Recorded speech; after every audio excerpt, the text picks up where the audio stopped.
peace deals and the shifting sands of West Asia.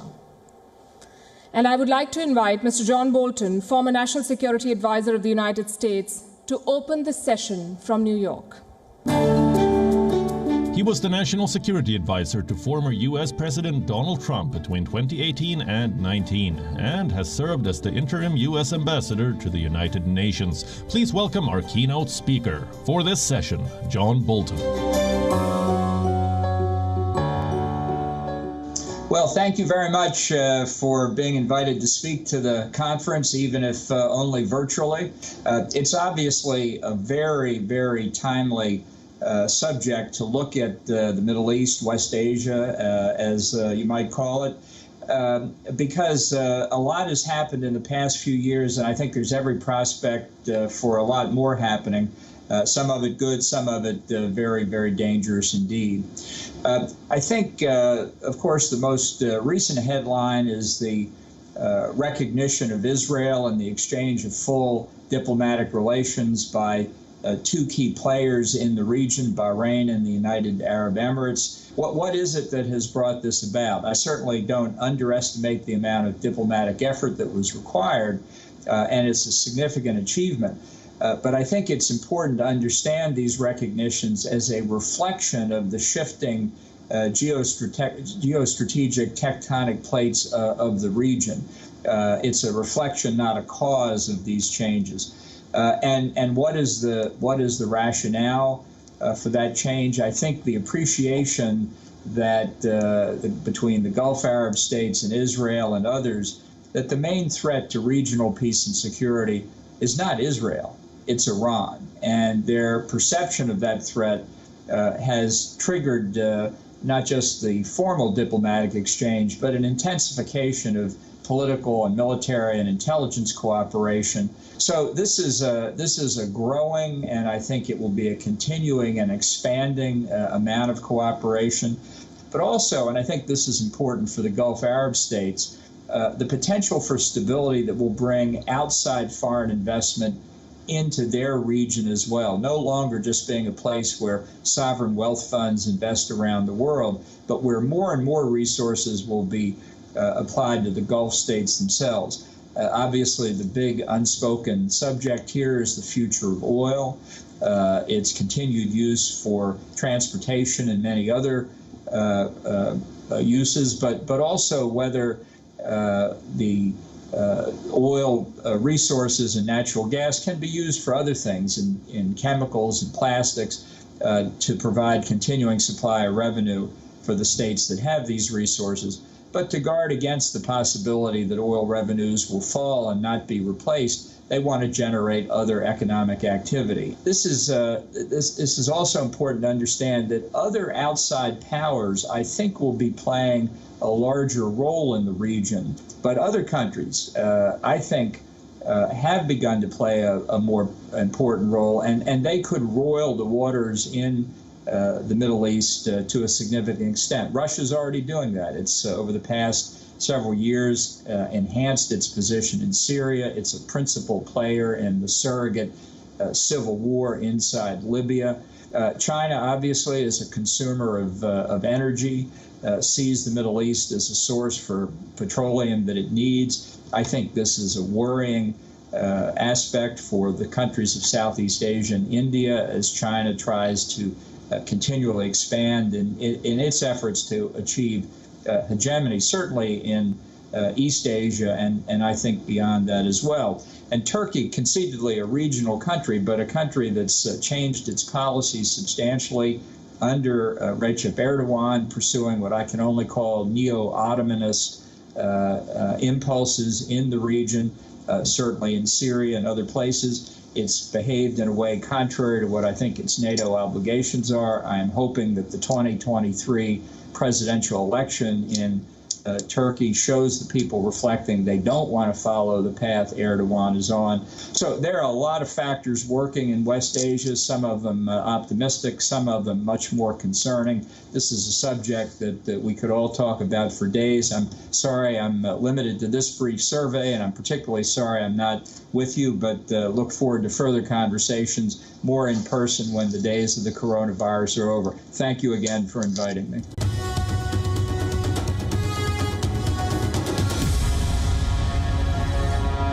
Very good to have all of you with us today. Let me start with Jason Greenblatt. And I'm sure you've been asked this question, but not by me, so I'm going to ask you today. 2 real estate developers and 1 lawyer got together and delivered what no other US president could. Peace deals in West Asia. How did you pull this off? Well, first of all, thanks for hosting me. It's a pleasure to be here with all of you, and credit to WION. Each of those scenes you just saw are indelibly etched in my memory. And the remarks by India's ambassador, where he said, Namaste, Salam Alaikum, and Boker Tov, are the results of all that effort. So what we did was build on the success and the work of others in the past, but we looked at things a lot differently. We decided to move away from phrases like the two-state solution, which means different things to different people, phrases like a just solution for that or some solution for this, and re-educate people about the conflict. And I think with the strong leadership, President Trump, His Royal Highness Sheikh Mohammed bin Zayed, Bibi Netanyahu, the King of Bahrain and Morocco, and we realized that after all of these discussions, people were tired of the conflict, wanted to move on, wanted to express and support their own people's future, and the results speak for themselves. People all over the world, I think, are tired of conflicts, but conflicts continue to brew because there is no political will to end them. To that extent, what do you think Donald Trump and his team, including you, did differently from the previous leaders? Well, first of all, we spoke openly and honestly, and there was no leader who wanted us to speak otherwise. When we started, we were very clear with the leadership in the region. Do you want us to just speak around the issues, or do you want to speak directly to the issues? And while some in this audience, I'm not sure, may not appreciate Donald Trump's tweets or his manner of speaking, they understood that speaking directly is the key to solving issues. And we raised the tough issues. We basically ripped the Band-Aid over the wounds. We exposed the wound. We tried to clean out the wound. And we were able to make progress when everybody realized that many of the issues they agreed on. It doesn't mean we resolved everything. Obviously, the Israeli-Palestinian conflict is still brewing. It may brew for a very long time. It may not be ripe yet for solving. But what we did prove is that the Israeli-Palestinian conflict and the Israeli-Arab conflict, though intricately tied together, can indeed be separately solved.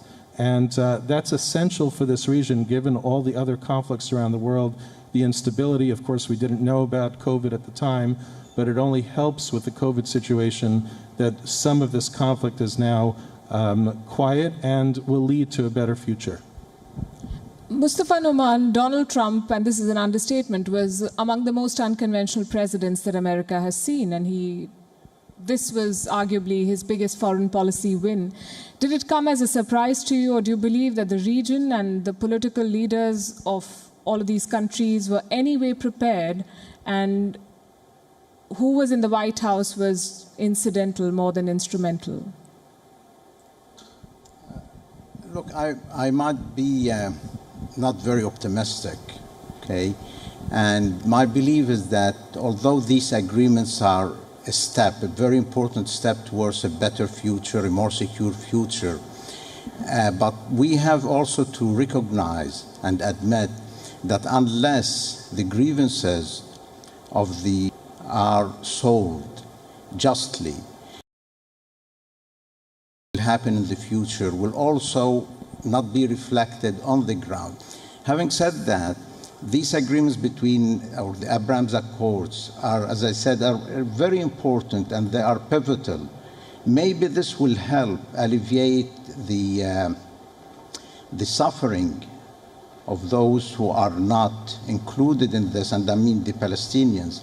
And the issue will always be there unless we tackle the matter, unless we really work hard towards a two-state solution. Everything will be always theoretical, and it will be nice in the media, and people might seem happy, but deep inside, the majority in the Arab world will always look at it in a negative way. Ibrahim Shukrallah, do you agree with this assessment? And we have seen, it's not just Israel and Palestine, we've seen in Afghanistan recently, a peace deal does not always translate into peace, but it's definitely a start, and you have to start somewhere. Well, I think it's going to definitely boost the chances, and it's providing more diplomatic tools, more policy options. We're talking about a fresh dialogue now. So we have all these things on a negotiating table that will not exist before. And this is what the UAE has been, saying from after the Accords. And I totally agree with that, because if we're going to use the old methods with an old mentality, which it always failed. So how would this gain progress if you're going to use the same thing, every single time?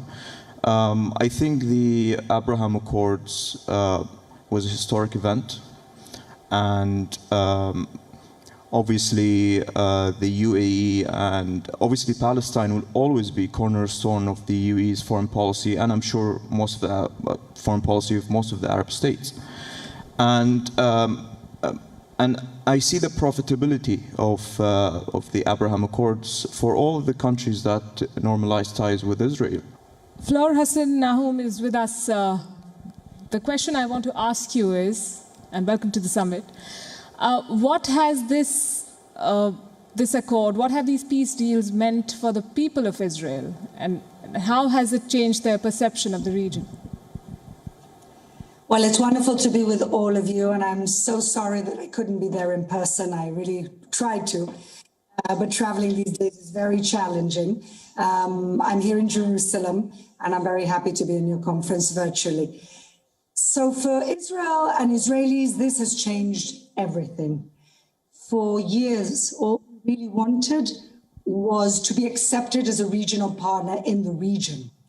And although we have deals with Jordan and Egypt, of course, that brought regional stabilization, it never really trickled down to people in terms of tourism, in terms of peer-to-peer, in terms of businesses. It basically stayed at the top. And so this, for Israelis, is a completely different peace. But ultimately, it's a peace that has been achieved from people to people. And this is where our platform that we created, the UAE Israel Business Council, really became useful, because we provided the infrastructure for regular people to be able to talk to each other and do business to each other and reach out to each other. And what we've seen is that people have embraced this peace. Do you believe that Joe Biden and his team will continue the momentum? We heard from their declarations from day one. I mean, they will. I mean, they have commended the accords. They have supported them. I'm not saying here that I'm against them. I'm saying that unless they are reflected on the main issue that concerns every Arab about Palestine, they will all. I mean, the problem will be sustained. It will go with us from generation to generation. Yes, Joe Biden will work on it. Now, I think there will be a thorny issue about what the Biden's administration will be facing is about dealing with the issue of Jerusalem. Would they keep or make the embassy in Jerusalem as a functioning embassy for the United States, as Donald Trump and has done? That will be something that we should see, that we should follow. And again, I say that these accords are pivotal and they are very important. But again, they must be reflected on the peace in Palestine between the Palestinians and the Israelis. This is an issue that has been suffering every Arab for the last maybe 80 years or more, and it will always be there again. And I will put more responsibility on the Israeli side, because they are more powerful, they have more force, they can enforce whatever agreements that are just between them and the Palestinian Authority. Fleur Hassan Nahum, would you like to respond to this? The onus of ensuring this normalization lies more on Israel than any other party. We're looking at a context of almost a 100-year conflict where Israel has, on more than one occasion, offered a solution, on more than one occasion offered a peace deal. And it's been Palestinian rejectionism that has gotten us to the point where we've gotten. It's not that Israel has been the rejectionist partner, it's that the Palestinian Authority, who currently represents the Palestinian people, if you can say that, have been rejecting offer after offer after offer. And what the Abraham Accords came and said, if we're not going to let Palestinian rejectionism define the Middle East. I have to say, your optimism is infectious. May I yes, add to... I wanted to. Yes, I did want to ask you if you believe and you agree with the assertion that key stakeholders, i.e., the Palestinians, were not on board when the accords were signed. The idea that the Palestinian issue, which is important, and Palestinians should have better lives, and hopefully the type of state that we described in our peace plan that President Trump unveiled in January of 2020. The idea that it's the core conflict of the region may have been true decades ago. It's no longer true. I'm worried about Iran. I'm worried about missiles being fired by Houthi terrorists in Saudi Arabia. I'm worried about the suffering in Yemen, the suffering and the tragedy of the Syria war, the civil war. Lebanon, nobody even speaks about Lebanon anymore. Those are the things that I think the Arab world should also have very, very high on their radar. And it's not to leave the Palestinians behind. But the Palestinian leadership is terribly divided. You have Hamas. I don't know that Hamas will ever change its ways, and if Hamas never changes its ways, there'll never be peace. If there is a Palestinian election, I hope there will be, and they figure out how to get unified under one leadership, and then they show the world that they're willing to engage in good faith with Israel, I know that Israel will engage in good faith with them. But we came to the conclusion that the Palestinian leadership was not only divided, but unwilling to negotiate in good faith. And we also came to the conclusion that the rest of the region simply can't wait for the Palestinians in order to make progress for their own citizens. Joe Biden is now actively pursuing talks with the Iranians. Where does that leave the Arabs? Although the Biden administration's efforts are not going quite as per plan, I believe. But where does this leave the rest of the effort? I always say that the Iranians have not shown their willingness to be a peaceful government. I would not say peaceful country, a peaceful government. We know their interventions. We see them in Yemen, we see them in Syria, we see them in Iraq, we see them in Lebanon. So it's all over the place. Now, the problem that will face Joe Biden would be how to tackle this issue about the balance between fulfilling the clauses of the agreement, the implementation from all sides, and at the same time, how to put a halt or a stop and make sure that the Iranians will not use the lifting of the sanctions that have been imposed before the agreement, the first agreement, and during the Trump's administration. Ibrahim Shukrullah, it's always difficult to answer the question who should be on the talking table, and this is very complex. So the Arabs and the Israelis, for the benefit of our viewers, found a common enemy in Iran, but the Palestinians, or some of the leaders, were not on board. Now, not all Arabs have also signed a peace accord with Israel, and we have a different administration in Washington, D.C. that wants to talk to all sides. Where does this leave the future of the peace deals? Well, I think there are two things. There is the GCPOA, and there is the potential annexation plans. So one is for the Iran, and the other is for Palestine. I think when it comes to the GCPOA, the Gulf Arab states, they want to be involved because it's also pertaining their security. And they felt after, during Obama era, they felt that they were just spectators.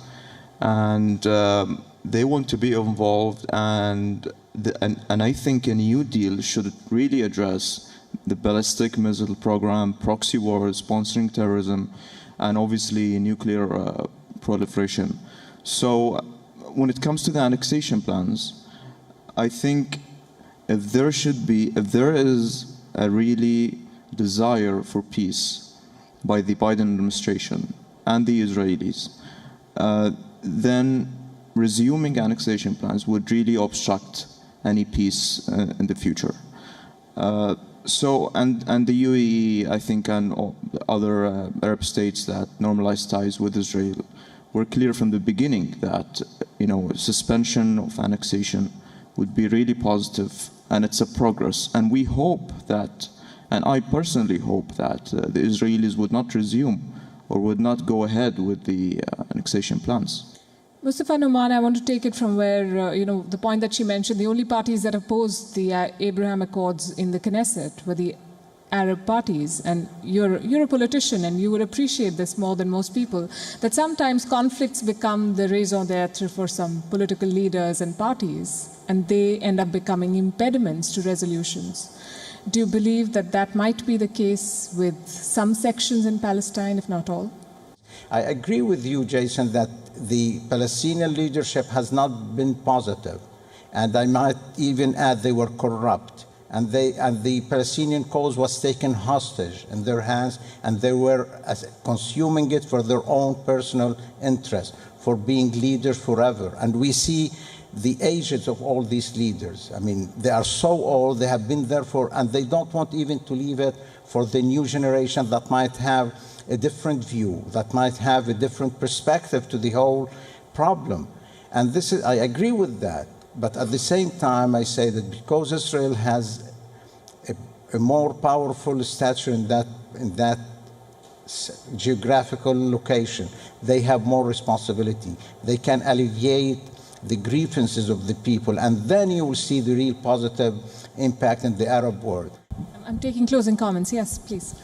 I think the difference in our opinion is that while you support the idea of peace and the Abraham Accords, is you try to relink the conflicts. And our position is, or at least my position, is yes, the Palestinian issue must be resolved. Yes, we want better lives and something that they can build, that they could be proud of. But that is a separate discussion from solving all the other problems. We want to fix Yemen. To the extent there's a link with other things, we'll try to work on those too, but we want to fix Yemen. We want to fix the Palestinian issue. We want to fix Syria. We shouldn't link these issues together. The other place we disagree is blaming Israel because they're more powerful. It isn't that Israel's more powerful, therefore has more responsibility. We have to demand responsibility out of the Palestinian leadership. That doesn't mean Israel doesn't have responsibilities too, but in all of my discussions with so many diplomats from this region, I often get it's Israel's fault and silence as to Palestinian responsibility.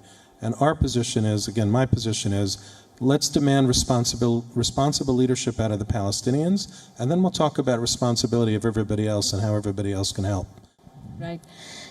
Flora, I know this is supposed to be about constructive conversation, but I'm a journalist. I'll also always look for headlines.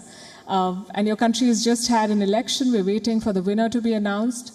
In the meantime, perhaps you can tell us which is the next country Israel is signing a peace deal with. Well, I wish I knew.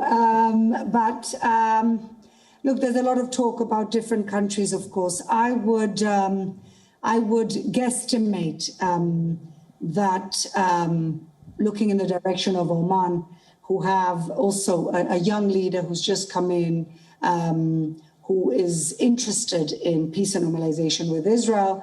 So I would venture to suggest that that's perhaps the next direction. There's been incredible overtures and kind of under the radar collaboration and normalization with Indonesia. which is, of course, the largest Muslim population in the world. And that, I think, to me, is extremely exciting also. And when you say that the only way forward is peace and coexistence, I think you speak for all of us. And I think that's a good note to end this session on. Thank you very much for sharing your thoughts with us.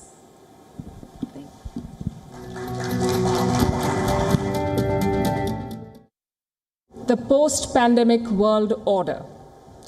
And there's a lot to discuss there. But first, I would like to invite Mr. Yasuhide Nakayama, State Minister of Defense of Japan, to open the session all the way from Tokyo. He is Japan's State Minister of Defense and has previously served as the Minister of State for Foreign Affairs. Please welcome our keynote speaker for this session, Yasuhide Nakayama. So COVID-19 changed everything, everything. This is COVID-19. But please, I let you remind, 100 years ago, we had the Spain flu. This is United States, state of Kansas, military base, hospital at that time. This is Japanese student. They are waiting bus for school, for go to school. They are wearing masks. Even the baseball players wearing masks, and they are enjoying playing. First, China. It's a very big issue. This is a document that you can see. The green and red. Green is the Japanese self-defense force budget. The red, Chinese PLA military budget. 1988, 2015. Now, green the Japan budget, red is the Chinese budget. So they have a military budget 4 times bigger than Japan.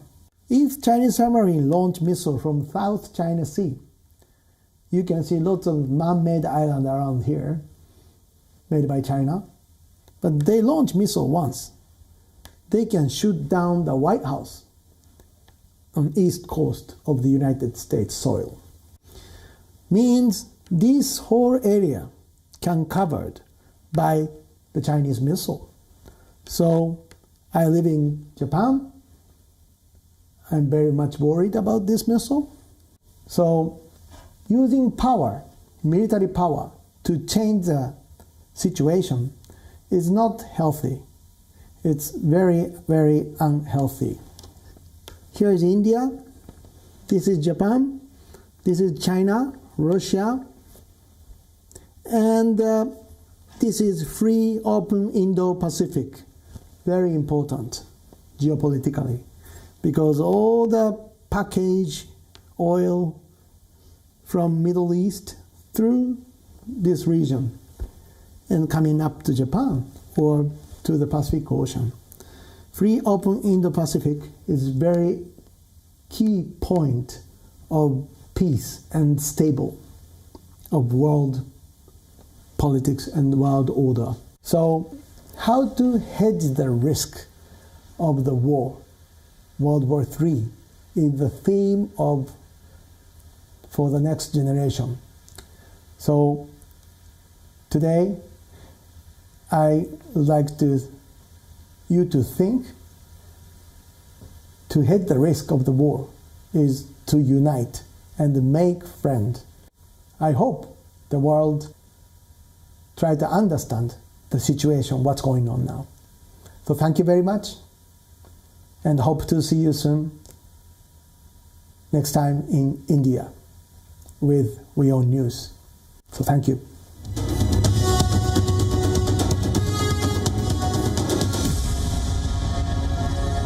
Pandemic has altered the very nature of global politics, and the country where the pandemic originated has been the key driver of this change, we can say.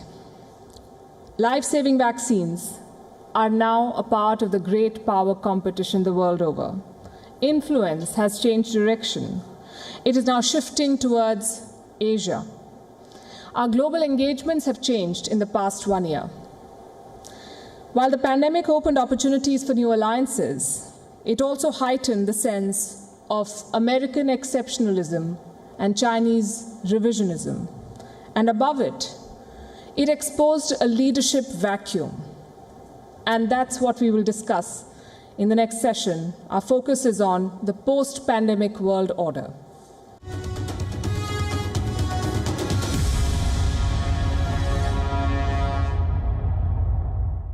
We all have to focus on generating domestic demand and driving sustainable global growth. And we're launching an ambitious new joint partnership that is going to boost vaccine manufacturing. Multilateralism.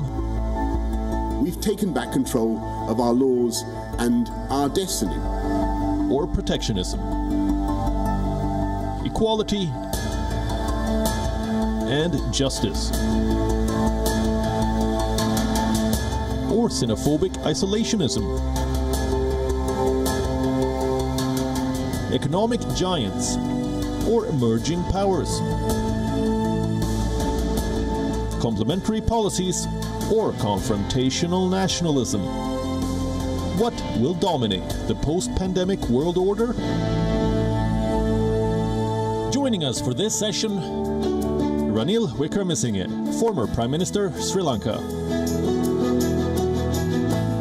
Yusuf Shahid, former Chief of Government of Tunisia. Regina Ip Lau Suki, member of the Legislative Council of Hong Kong. Michael Tsai, former Defense Minister of Taiwan. Ahmed Nassim, Minister of Health of the Maldives. Moderating this session is Palki Sharma Upadhyay, Executive Editor of WION. Mr. Wickremesinghe, how, according to you, has this pandemic changed the global pecking order? Well, I think when we met in Dubai last year, none of us discussed what the post-pandemic global order will be. The pandemic was just starting. And I think we are not yet reached the stage where there is a medical solution. We are not even at the turning point. We are still at a pandemic stage. And we will have to stay there until they find a medical solution. In a way, this is the worst economic crisis after World War II. In World War II, European and East Asian economic capacity was destroyed. In this instance, it's not a question of destroying economic capacity or the financial system. It is that you can't have human contact, which is the basis of all economic activity. Since this pandemic cuts across the technology revolution, the social revolution, post-1989 unipolar world, which has now become a bipolar global order, the Washington Consensus Economics, climate change, and rise of Asia. These are these forces which have driven the rapid transformation of the world in the last 5 decades, will now have to see the impact that COVID has made on them. If US and the others have a lesser role to play, the new financial architecture will gradually make its way, not overnight, but it will be the start. But it has also brought out in the open the failure of the Washington-based economics, the leadership, global leadership. Now look at Trump's stand on COVID. It immobilized the whole US. European Union is still dominated by Brexit. And there's today a vaccine war that is taking place. The UN has been immobilized. There's open warfare in the WHO. But on the other hand, China and India have played a positive role, taking leadership not only in our region, but also helping Europe. Though US has had meetings on the COD on how to fight the pandemic, it has still not proved effective in our areas. All we see are Indians and the Chinese vaccines going along. So they have been more successful, and this is actually accelerating the power shift to Asia. Now the question is, while India wants to increase its profiles, it has to depend on accelerating its economic development. The outcome will depend on that, because India, unlike US, China and Japan, hasn't got the economic punch. So the pandemic, in a sense, is hastening the coming of a new global order. That's a very... Which countries or entities, according to you, are leading this or are set to lead this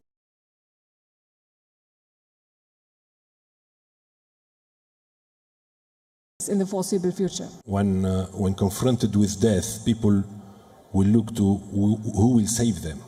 So the country or the force that will be recognized as having saved the world from the pandemic will gain power. I think recovery will depend on the crisis management and the quick containment of the virus. And here we can see that the response of Asian countries such as China, India, South Korea, Vietnam contrasted frankly with that of Europe and the Americas. The speed and the strength of the recovery will vary across regions. While we'll see China and India will continue to grow in 2021, Europe, Eurozone and the Latin America will lag behind probably.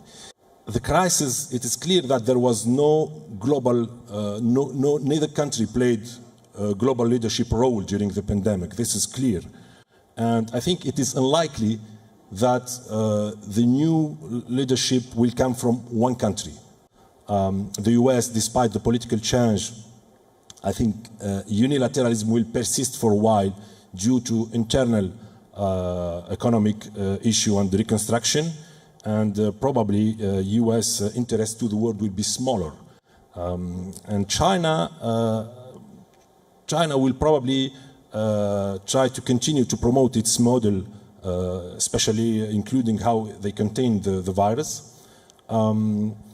But it will, and of course China will try to establish leadership by filling the place left by the US, like when the United States withdraw from the WHO.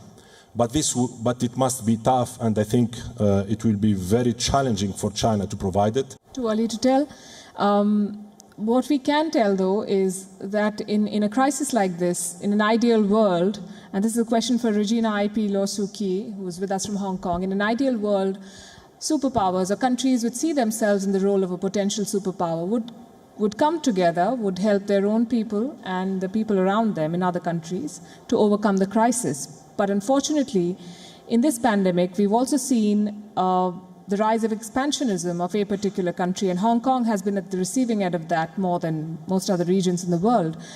Would you say the pandemic has just fast-tracked what was anyway happening?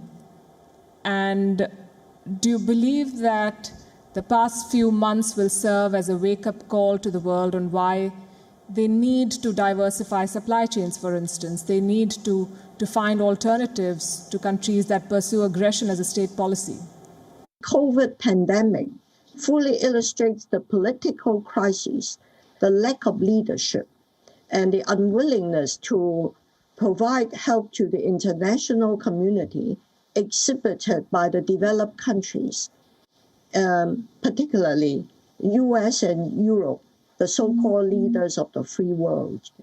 And there are only about a dozen countries with the resources to produce vaccines, to develop the vaccines and to produce them. And the companies involved, whether it's AstraZeneca or Pfizer or whatever, they are all struggling to get production up to speed to meet demand. And the leaders of the free world, so-called, they are not helping the developing world by sharing their vaccines or sharing their technology. China has been providing the vaccines to Brazil, Turkey, a large number of countries free. And Russia is sharing the technology for producing Sputnik 5 with a number of countries, including Brazil, Turkey, So these countries, so-called authoritarian countries, are taking the lead, whereas the Western world is truly disappointing. And because of the lack of cooperation and the lack of leadership from these democratic countries, I think it will be a while before we can overcome this pandemic. Michael Tsai, what are your thoughts on how the so-called global leaders and global institutions have responded to this once-in-a-lifetime crisis? Yes, greeting from Taiwan, love from Taiwan as well. In response to your questions about the multilateral institution fail in this COVID-19, or you may call the Wuhan virus. I beg your pardon. I don't think you should stigmatize this virus by calling it Wuhan. All right. I will depart. I will leave this platform if you use this term again. Fortunately, Taiwan as a nation, it is the most lucky. I am sorry, I have to leave this forum. Taiwan is not a nation. It is a renegade province of the People's Republic of China. The whole point of this conversation is to have everyone put their points across, and I do request Ms. Lau Suki to be with us. Mr. Tsai, please make your point, sir. Go ahead. And the second, talking about the global leadership, WHO, I think the WHO, the World Health Organization should take a major responsibility for lack of the global leadership in the beginning of the COVID-19. Therefore, I would suggest that in the future, WHO should have a collective leadership in the multilateral cooperation and consultation with the member of the WHO. Though Taiwan is not yet a member of WHO now, we are looking forward to have your support and your understanding why we need Taiwan as a nation to join WHO as well as the United Nations. And the second, talking about China, I think my fellow speaker previously talking about China. I think China has also taken responsibility why they did not report this kind of virus, the pandemic, to the WHO in time. They are delayed this kind of a public health program to WHO. Therefore, I would suggest that WHO has to do a little bit more in kind of bilateral consultation cooperation instead of Secretary General of WHO and a few people make a decision for this kind of control of the disease and for the health problems. Talking about global leadership that China has to play, I appeal to the China has to respect the human rights and human dignity because human rights and dignity is the universal social value. We have everyone in the world has to concern about the China's respect of human rights, particularly to the Hong Kong, to the Tibet, to the Xinjiang, or the Uyghurs people. But I cannot end a session on the post-pandemic world order, Mr. Wickramasinghe, without mentioning what is happening in the Indo-Pacific, the Quad. How do you think, or what role do you think the Quad will play in shaping the power play in the post-pandemic world? Well, as far as the Quad is concerned, firstly to begin with, what exactly is the Quad? Because President Trump wanted it to be an organization which is going to confront China and basically something like a mini NATO, while Prime Minister Modi's version of the Indo-Pacific was the inclusive, free and open Indo-Pacific. Now it was Japan who first started this, Prime Minister Abe, with the concept of the two oceans. And again, he was looking at a free and open Indo-Pacific. Now, President Biden seems to have stepped back from former President Trump's position. So I think its role will be a sort of as was envisaged earlier, it will be, the Quad will mainly engage in security dialogue. And certainly the exercises they are doing now and the bilateral defense cooperation agreements It won't become an alliance like NATO. But what's interesting is that the Quad is also now focusing on non-security matters like COVID-19. Now that's very interesting. But from what I see, the Quad has to still define its role, and they may be trying to balance China rather than confront China. These are interesting times. I would have liked to engage more with you, and you've all given us a lot of food for thought.